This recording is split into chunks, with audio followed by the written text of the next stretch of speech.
everybody. Welcome to Let's Be Blunt, a podcast about living and loving everything Blount County, Tennessee. We're your hosts, Brett Hepner and Eric Rice, the property dads at LeConte Realty, and we're excited to talk more about this great place we call home.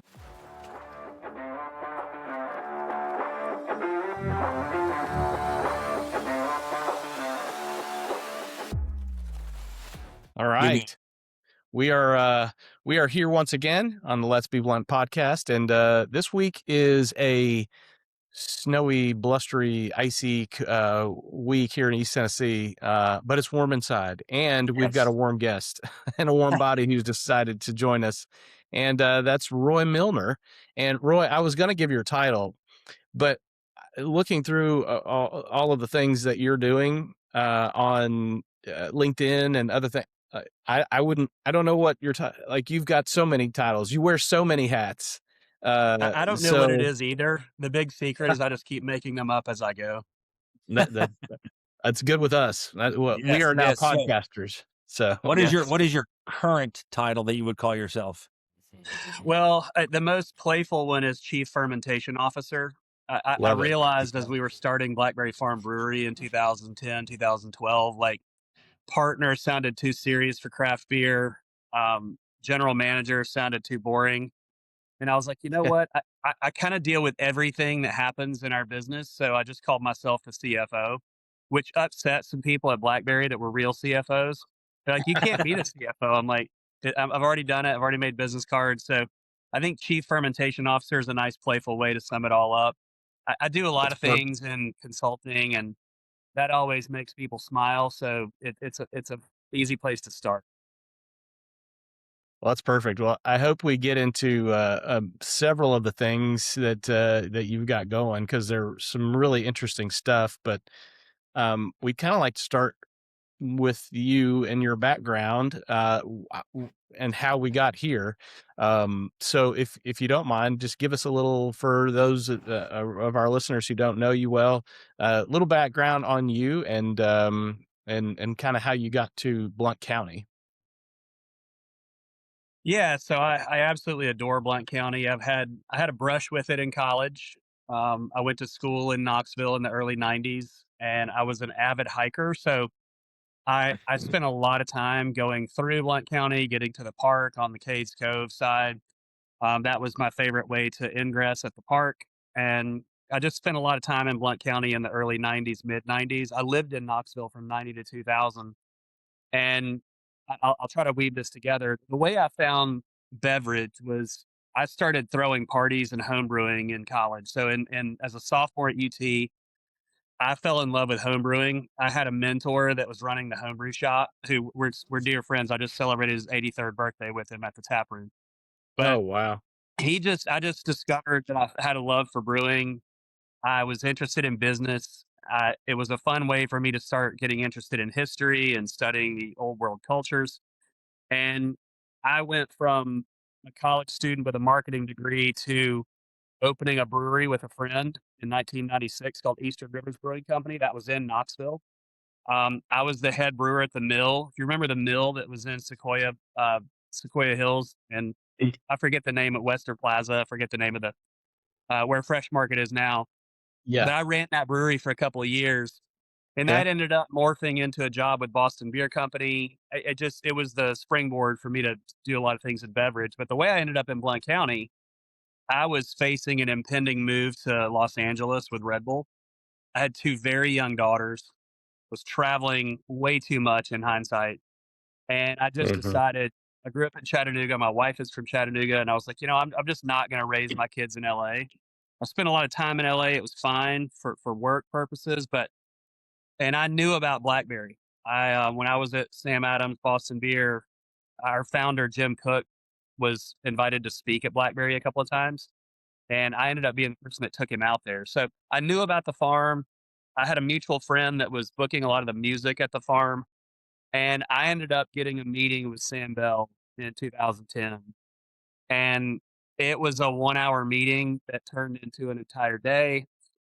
We talked about our passion for beverages. We decided that a brewery might be a fun place to start. He was more interested in a distillery. And it just kind of morphed from that idea in 2010 to in 2013, we decided we were going to, in fact, build a production brewery. And I moved my Yeah. family over here. My 2 daughters and my wife, we moved in May of 13. So that's what got me to Blount County, and I absolutely love it here.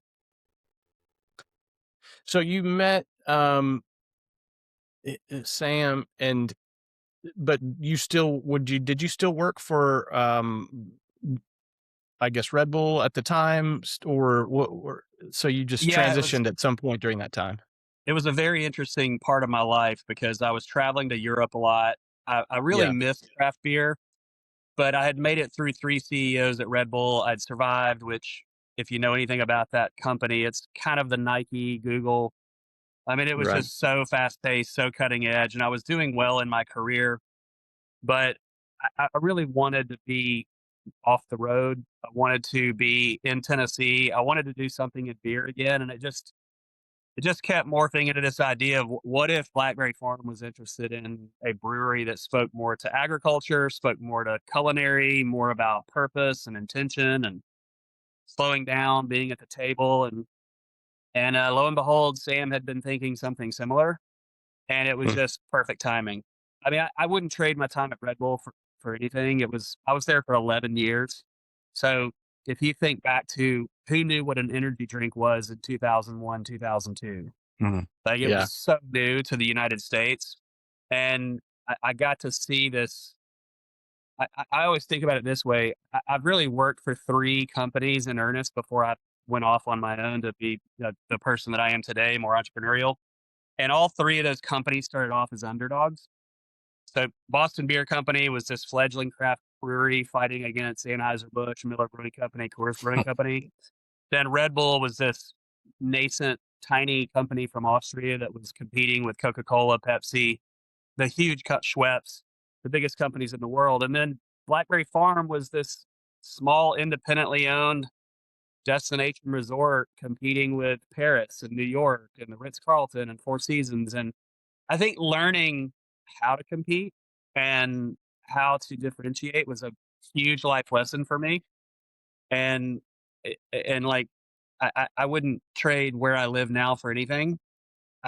It's been a beautiful thing to be able to raise our girls here, to be able to like who would have imagined that I would be doing what I am today, which is mainly things in spirits and consulting.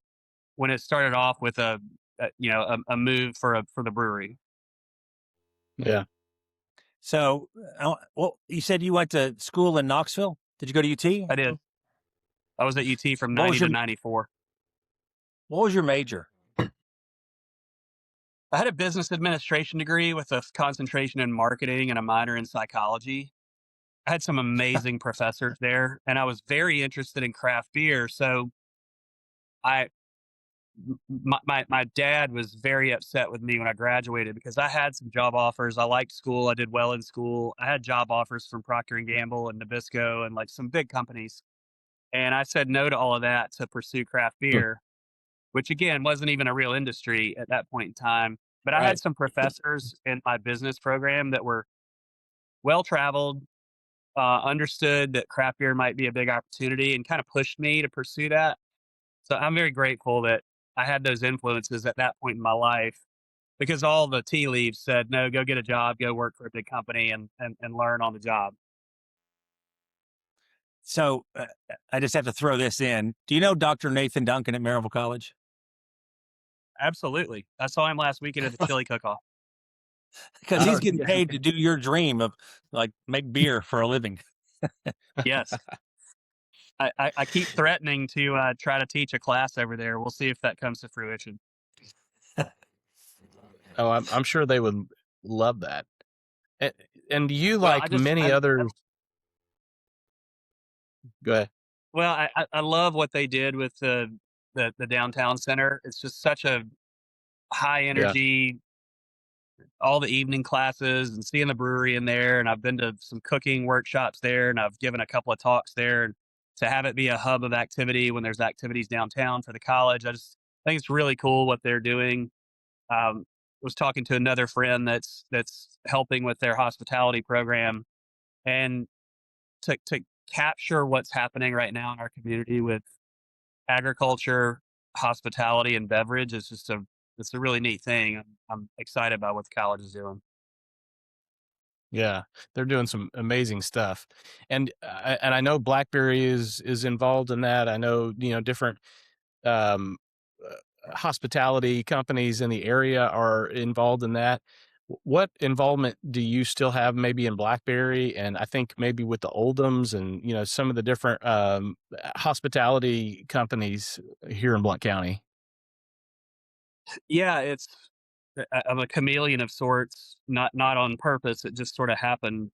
I was Yeah. when we decided that the brewery was going to be sold from BlackBerry, it was all extremely amicable. We all worked on it together.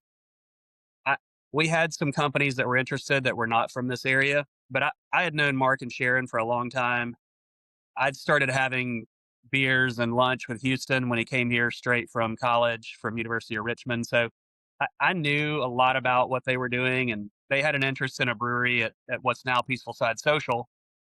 So I knew they were interested in owning a brewery or building a brewery. And it was really important to me to keep that business Blount County owned. And Mhm. it took a while to figure out the nuance of what that might look like. But over the course of 2023, we worked it out, we figured it out. And I've stayed involved with the Oldhams since the transaction was in November of 23. So I don't have an operational role in the brewery anymore, but I'm still there a couple of times a week. We talk strategy. We work on distribution plans together. I work on some of the portfolio recipes with the brewery team. It was also important to me to keep the team together. We really Mm. wanted to keep that team because we had an awesome product. It was at a time where BlackBerry was focusing more on what started off as one hotel, now three hotels, Blackberry Farm, Blackberry Mountain, High Hampton, and some new initiatives they wanted to focus on. So it was actually a great experience. And I was able to stay involved, so which was very rewarding for me. And we kept most of the team. And then I ended up the way I got involved in Pinty's, which morphed into Launch Hospitality. The guy who founded Pinty's was a friend of mine in Nashville, and he was a huge supporter of the brewery. And I took a couple of people that I worked with at BlackBerry to visit in Nashville, his concept that was at the time kind of it was in a food hall like Kern's in Knoxville. So Yeah. it wasn't brick and mortar. It was more of an outpost. It went from a food truck to a stall. And we were all blown away just by the quality of his food going from a food truck to a stall. So we started talking about what if this became brick and mortar? And the opportunity to do one in Sevierville came up. David Rule was a dear friend. I was at the Appalachian all the time. We found a location right around the corner, and the landlord who ran that food hall decided they were going to turn it into something else. So our partner in Pinchies was going to lose that location. So we just decided to go for a brick and mortar, and I became a very passive investor in that because I was interested. I knew all the players. I liked the product, and in the last 2.5 years, Pinty's went from one location in Sevierville to a location in Texas that wasn't planned to the opportunity to put one in Maryville. As soon as we announced the Maryville project, Jim Simpson from Walnut Kitchen was like, this might be a perfect time for me to give this business a chance to have a new chapter. So it wasn't really planned. It just all of a sudden, Launch Hospitality was formed. We have 5 restaurants now and a small hotel, and I'm a partner investor in that. And again, like Peaceful Side, I don't really have an operational role. It's more business development, strategic, relational, just making sure that the culture is right because I get to see hospitality companies all over the world. And I get to work with a lot of different people. So I try to bring those things back to Blount County and try to have a positive impact on the businesses that we have here. So hopefully that's happening. So, one thing you said, I have a question. How do you Sure. accidentally open a restaurant in Texas? When your business partner has family and is spending time in a place that reminds him of Franklin, Tennessee, and he's like, Uh, okay, this is going in a direction. There's a location that was vacant. The landlord really wanted a seafood concept in there, and nobody was doing New England seafood in Texas. Everyone was doing Gulf seafood, which makes sense. And Yeah. we had all the suppliers, we had the business plan, we had all the recipes, we had an appetite to do this thing, and we had a team that had scaled concepts before. So one of those perfect storms that you're like, this makes no sense. I really don't think this is a good idea. And then a week later, you're like, we're doing it. So You where know, is it? It's yeah, in where? Bernie, Texas. So Bernie, Texas is about 30 minutes. It's a suburb of San Antonio. It's about 30 minutes northwest of San Antonio. Wow. We you know, one of the things that we have learned, in this podcast and of course in our time living here, um, is the relationships that you build here. It always seems to lead somewhere else, and or the relationships that you sort of form outside of Blount County always seem to lead back to Blount County. And I just, it's not like you went out looking for these necessarily. It sounds like, but through these relationships, you just start putting the pieces back together and bringing them back to a really great place to be, Blount County, and we all get to benefit from those relationships. Well, you guys are doing it. This right here, just letting people tell stories, giving people reasons to become more engaged, have more sense of pride. I'm sure we'll talk about my bourbon projects, but I'll tell We you hope kind of so. funny thing that happened for me. I I I was doing a lot of stuff in spirits when I was at Blackberry, and I did some projects with Willet, and I did some other projects with Bardstown Bourbon, and I just saw this opportunity to do more things in spirits, and I've ended up with 3 brands. One of my brands has a partner in Denver and Atlanta. Another one of my brands has a partner in Las Vegas and Orlando. And then my third project has a partner in Napa Valley. So those people are here a lot. They come here to see me. We have strategy meetings, we have project development meetings. And then when I was at Blackberry, we had over 100 collaborations that we did from around the globe. So we were bringing people to Blount County to make products that were distributed in 11 countries and 38 states. So the reason I tell you all of that is I feel like I've been the biggest cheerleader for Blount County. I would travel the country, travel the world, and I would tell people, find me a community, a small community that has an airport in the county. You have a national park 20 minutes Mhm. away. You have a major university. You got a great school system, great quality of life, and a significant runway. You've got great industrial development. People want to move here. This state is very appealing for a lot of reasons, but in particular, East Tennessee. And I would tell people that, and they're like, that place doesn't exist. I'm like, it does. It's where I live.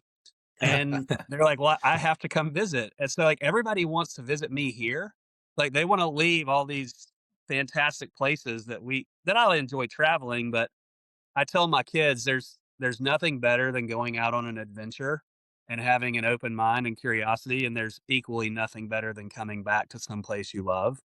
So Yeah. I have this like seesaw kind of pendulum of when I'm here, I'm excited about going there, and when I'm there, I can't wait to get back here. Mm. That's a good word. So, Yeah. and I was looking at your LinkedIn, and the original job out of college didn't show up because it started with Red Bull. So, knowing that you had something in the brewery industry before makes more sense to the transition to Blackberry. So then Right. let's continue on after that. Are you still working some at Blackberry, or are you kind of an entrepreneur only Not now? really. I have a lot of amazing relationships at BlackBerry and have nothing but like I love talking to that team, watching them grow and develop. So proud of them. I'll do an event with BlackBerry in a couple of weeks in North Carolina, just as through the Southern Foodways Alliance. So a lot of those relationships are still fully intact, but nothing professionally.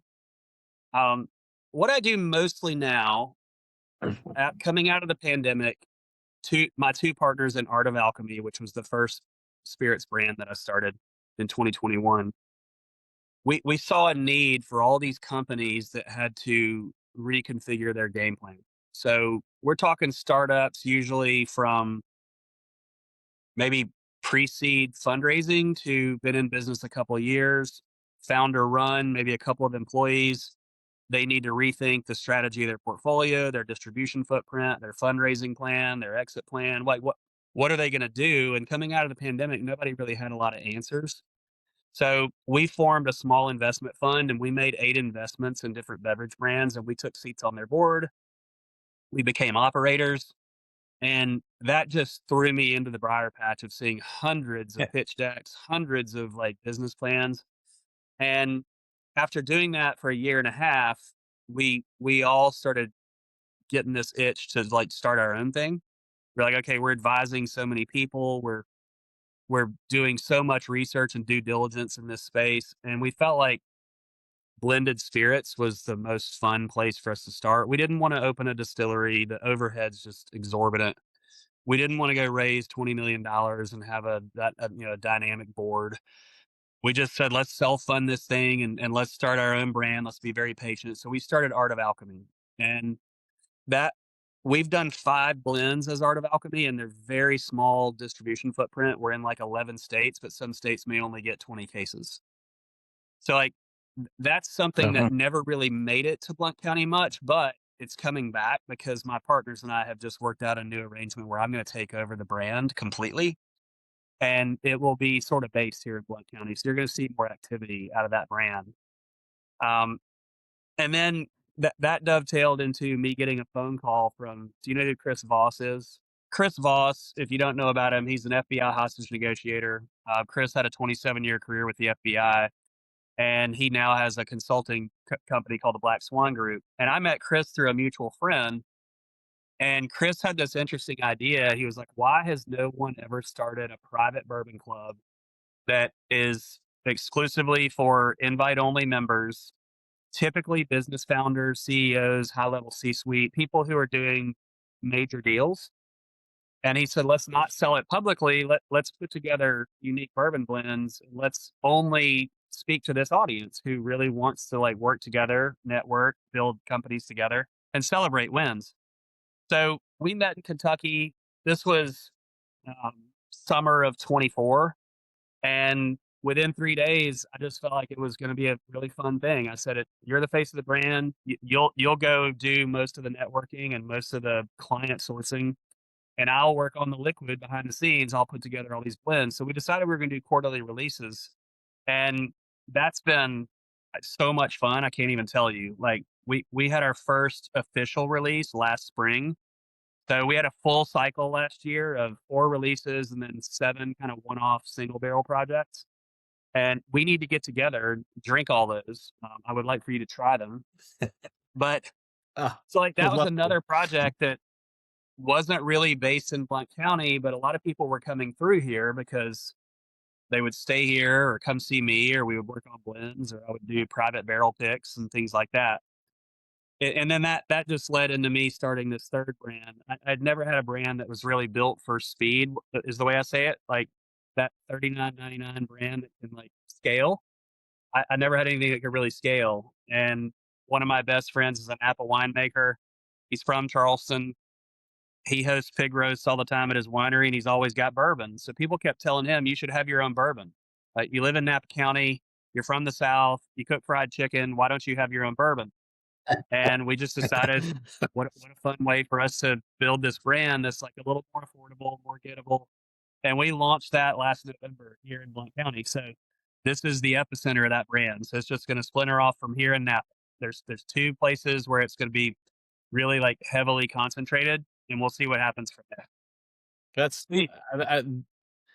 three very distinct brands and I guess audiences, right? It seems like, and I mean when you partner with somebody like Chris Voss, who I've read at least part of his book, and I mean you sort of get the feeling of his personality. I mean he's intense, go getter. I mean it just seems like some great but very different, unique partnerships that led to very unique business models. Yes, And spot on. I have a question also. Yeah. You said you wanted to start with a blend. Two things. Explain to everybody what a blend is and why start with that. I mean, you said it was easier or something? No, that's a great question. At the time, let's go back 5 years. Most distilleries were shrouded in mystery. They didn't talk a lot about mash bill. They didn't collaborate at all. And most brands came out of 5 or 6 huge distilleries, or you sourced liquid from MGP, which is a great product. But a lot of the brands that you see on the shelf, that product is sourced from a single distillery. And I asked myself the question and my partners, okay, in craft beer, everybody collaborates. Everybody. Like when you're part of the industry, you're part of this rising tide mentality. And I was in the industry when we were thinking if we could get to 1% market share, we would be successful. And then the battle cry became 5, and everyone was like, there's no way we'll get to 5. Well, craft beer is like 23% market share now. And it's a lot of that's happened by idea sharing, Wow. resource sharing, collaborating with buying power, collaborating on recipes, exciting the customer. And I started asking my partners, like, why is no one doing this in spirits? Why is no one blending barrels from different distilleries to create a new product? Well, the big distilleries have no interest in that because they're so entrenched in telling their own story, and that's fine. I'm not criticizing that. It's just a different model. And I went around to distillers that I knew and brokers, and I was like, okay, I'm going to source all these different barrels from different distilleries, different mash bills, bourbon, rye, wheated whiskey, some American single malt. And I started doing blends because I love sensory works. I do a lot of blending. And the products I was coming up with, I would take them to a dinner party, or I would take them to Kentucky when I would go, and I would let people taste them and not tell them what was in the blend. And I got huge favorable responses. People were like, wow, this is really good. Like, I've never had anything like this. Well, that's because no one's ever blended barrels from 4 different distilleries with 4 different mash bills. Yeah. So that became a lot of fun for us, and it was a great story. And now you see distilleries, not because of us, I think just the winds of change and things morphing and evolving. But you see a lot of distilleries now blending different mash bills from their own distilleries, and you see some distilleries collaborating with other distilleries. I just think it's a fun way to work. It's something fun for the consumer, and it allows you to have an event and do a release and tell a story. And ultimately, we're in the business of storytelling, is the way I think about it. I had a friend who said that, everybody's looking for, their piece of the pie. And, when you collaborate, you make that pie bigger so that there's a little piece for everybody. And I'm sure that, the old school distilleries, they want to keep that pie, to themselves, but the collaboration, it's just expanding the universe of bourbon and spirits, and giving everybody a little piece, which I think benefits the consumer for sure. But that's I a neat believe that. concept. I mean, let's even bring it back to Blount County. I'm so excited that Raven has opened. I love what's going on at Bella. I'm excited Yeah. about the Armory. I still love Foothills Milling Company. Like, this idea that we're competitors, to me, is just not the right way to think about it. We're all independent business operators trying to offer something unique and different and doing it in the best way we know possible, which is rising tide. It starts like Dustin's about to open DSV Provisions. He's a dear friend of mine. Yeah. Bella's 2 blocks away. I think they'll both do super well because it's just a different way to look at how they offer what they do. And the more we can support small businesses and independent business owners, I think the more Maryville in particular in Blount County becomes a desirable regional, national, even international destination because you just have strength in numbers. So I've always tried to look at it that way. I think that the more we focus on making each other better, the better off everybody is. I like that. So you mentioned a lot of products. I mean, I assume, I mean, you have your hands in so many things.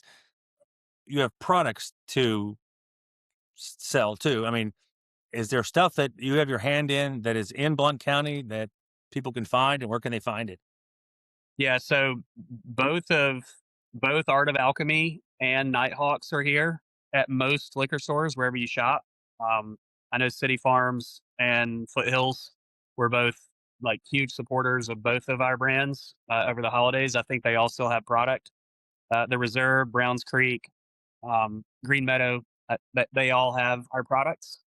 So, yeah, and then we're toying with the idea of maybe doing a tasting room concept here, where I would Hmm. try to highlight all the things I'm involved in, which is a pipe dream for me.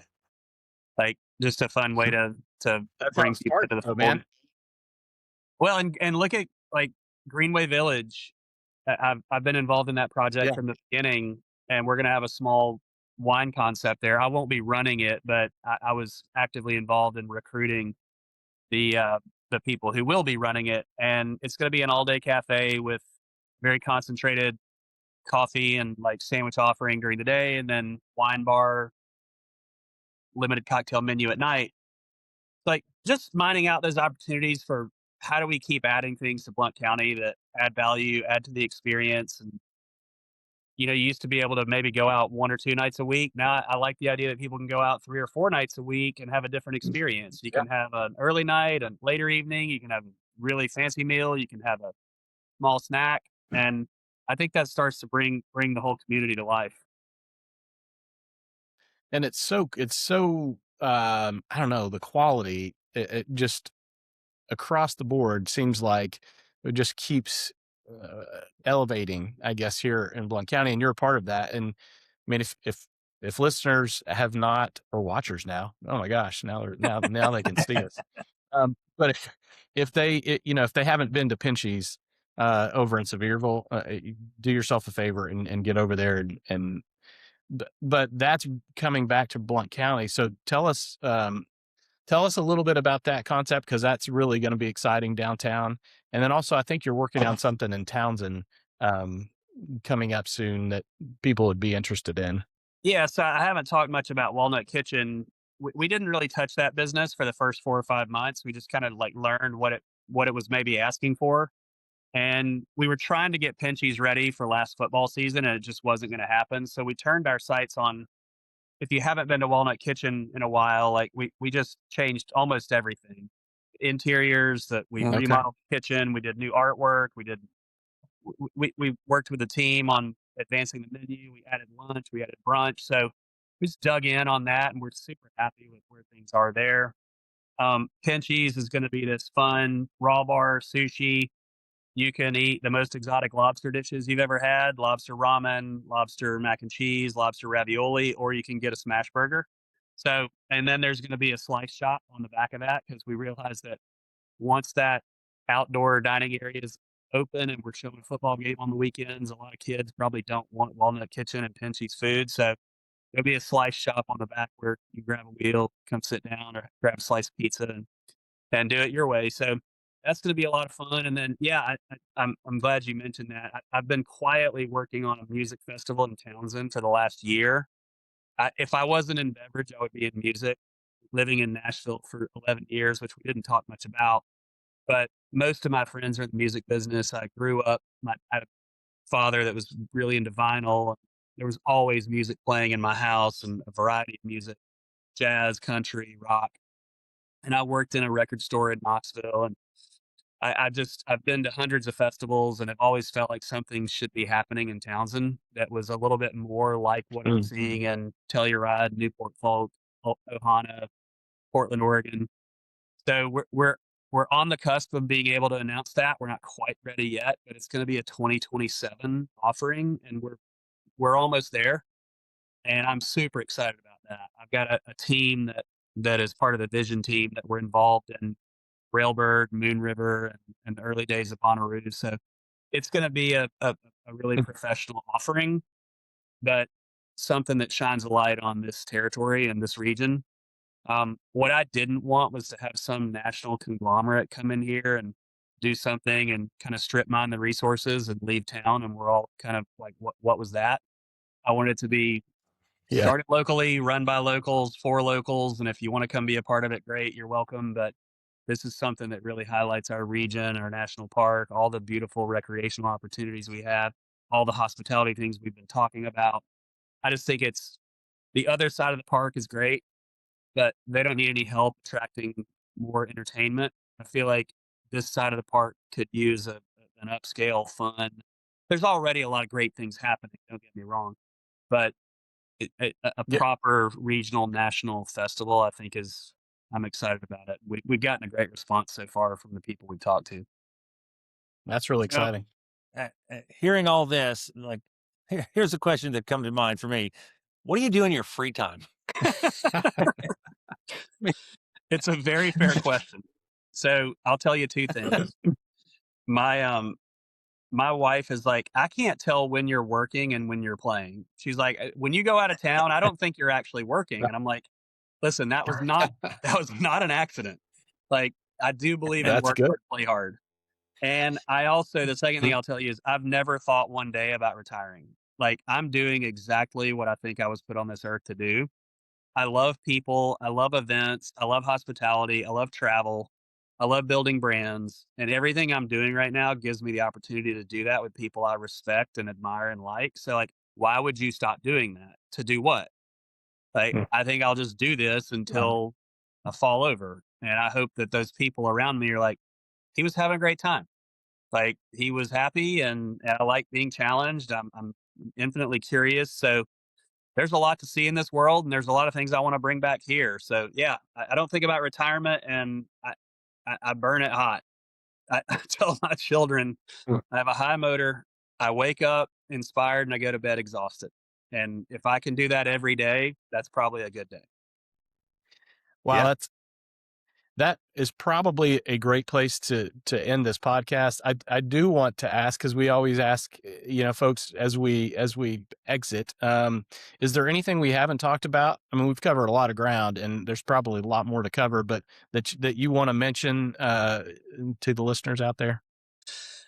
No, I think maybe the last thing I'll say is if there's one thing I sacrificed in the last 10 years, I've lived here 13 years. In the first 10 years, I was traveling a lot, building that brand across that footprint that I mentioned. And I wasn't able to get involved in as many things locally. The last 3 years, I've made a concerted effort to get involved in Leadership Blunt. I sit on our chamber board now. I'm a part of a variety of committees for economic development and downtown. And I don't know if you're familiar with the Levitt Foundation and the live music series that's coming to the amphitheater, but that's a Yeah. really exciting thing that's around the corner for this year. We'll have 10 free concerts in the amphitheater that will just breathe even more life into this whole my small group project for Leadership Blunt was activating the amphitheater, which I'm very passionate about. And how do we bring young Awesome. professionals and college students and businesses and families together more downtown? So the Levitt Foundation, I'm really excited about just being able to be more involved locally. So yeah, I love it here, and I just can't wait to see all the things that are going to happen. Awesome. We can tell that you love it here, and we appreciate it. We appreciate all you do for this community, and also for going out and bringing it back. It's amazing, and we benefit from that. So Well, thanks for everything you thank guys you. do. Thanks, Roy Milner. Yeah, Thanks for well, everything you do. Thanks. Y'all Thank have you, an Roy. amazing reputation. We need to spend more time together. I've got a lot of bourbon. Let's drink some together. let's do that. It's recorded. It's been recorded. So, Fair enough. all right. Thanks, Thanks. Roy. All right. Have a great day, guys. Interesting guy, isn't? I mean, he's got so much going on and He does. so much to And, offer. I mean, he got into he got into the beer industry right out of college, which Yep. I mean, because he sees what he wanted to do, and he just went out and did it. And Yeah. a lot of us, I guess, know what they want to do. They just don't take the initiative to go do it, but he did, and good for him. Yeah, that's what. Yeah, and we were talking a minute ago off camera here that you have to have resources, Mhm. but you've got to go build your own resources, and he's done that. He's built all these relationships and has put together resources that are maybe not all his. That this cooperation that he's talking about, and putting together these resources with other people that. He knows so much about, spirits and hospitality, but then maybe other people have something else to bring to the table. And, that's what all of this is about. And seems like what Roy has been about his entire career. Yeah, it goes back to what you said right at the beginning there, that relationships. I mean, Yeah. if if our kids are listening and that you're hesitant to go out and talk to people, go out and talk to people, because it might not mean anything to you at the time, but now he's got all these people that he knows from all over the country that are great relationships. That may be somebody that knows somebody that helps you. So Yeah, it definitely did him. And now we know Roy Milner, which will help us. for sure. That's the For goal. sure. And we're going to take him up on that. Tasting. Like I said, we have it recorded on record. We have it recorded. Don't try to slip out without. And I've got his phone number. So Roy, we're going to be calling you. Sorry. Worst thing Roy ever did is gave Eric Rice his phone number. Okay, Brett. Well, anything going on in the real estate market? Probably not today. I was going to say that it's January 26th as we're recording this, so it's still pretty early in the year. And of course, the blizzard was coming all weekend, so nobody did anything for a week because of preparing for the rain event we had yesterday. But hey, there is snow on the ground today. Is snow and it's on the coming down ground right now. So it's a nice little winter wonderland out there. It is. And January is traditionally slow anyway. I was looking, as I go back through previous years, January was the slowest month for sales last year. It was the second slowest to February. The year before that, it was the slowest. The year before that, it was the slowest. I mean, you see the trend. It's just going to be slow. Yeah. So far in Blount County, there have been 96 houses, 96, I'm dyslexic, 69 houses sold. So it's a little slow. Last year we did 122 in January. 2023 was the lowest with 96. So it's going to be slow, but there's lots of factors of that. I'm still optimistic about 2026 as a whole. So we still have a week or so left. What are we at now? Sales 69. 69. Mm-hmm. And then we did last year. What did we do? We had 122 last year. So I don't think we're going to get there. I don't think we're going to get to that either. Yeah. It does seem to have slowed. The activities seem to have slowed. I keep changing my height there. That's the problem with people being able to see us now. It's like, we used to be able to do whatever we wanted. Yeah. Well, I am optimistic as well as you are. But we're starting out a little slow, so we're gonna have to pick it up later. Call us, people. That's right. Call us, but not until tomorrow when the snow goes away. Yeah, so, I'm not sure it's going to go away tomorrow, but hell yeah. You know what we need to do is we need to check in with Michelle. What do you think? Always, because she knows more than we do. Let's check in with Michelle McCauley at Movement Mortgage.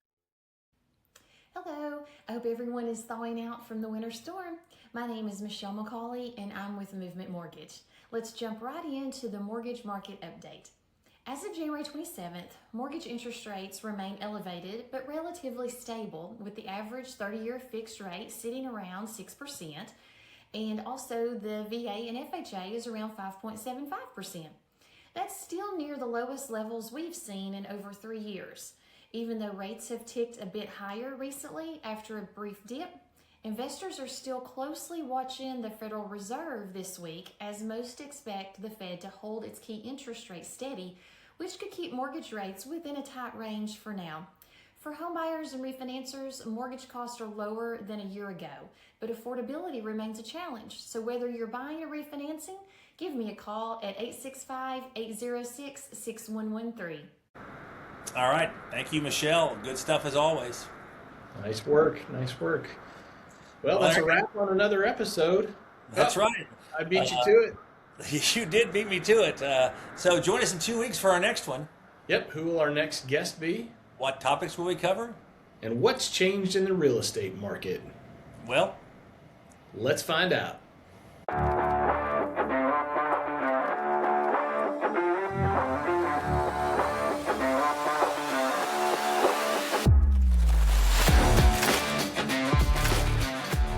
Thanks for listening to the Let's Be Blunt podcast. If you have questions or guest ideas, or if you'd like to sponsor a segment of our podcast, please send us an email at eric@lecontcompanies.com or brett@lecontcompanies.com. We're Brett Hepner and Eric Rice. We call ourselves the Property Dads. As local realtors, we want you to know and love this community as much as we do. If you have questions about real estate, don't hesitate to call us at LeConte Realty, 865-268-4180. We'll be happy to help.